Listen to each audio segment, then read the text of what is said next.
Welcome to Tikiliper channel. In today's video, I'll show you how to quote another message in Slack. Now, at first, just open up your Slack workspace. You can either open up the app or open slack.com on your browser. Make sure you're logged into your account. Put in your mail and click on Sign in with Mail, or just select Google or Apple account. And after signing in, you have to choose your workspace.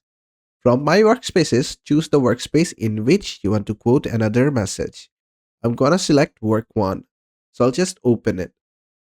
Then just give it some time. You might have to click on Use Slack in your browser.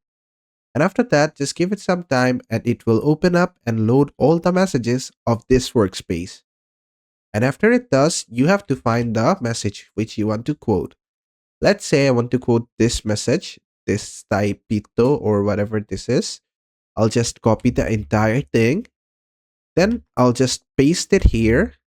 Now to quote it, I'll select the entire thing again and click on this icon, which is the block quote icon, or I can just put Shift, Control, and 9 together. If I click Shift, Control, and 9 together, it's gonna quote this, or I can just click on this. And after that, this block will be quoted.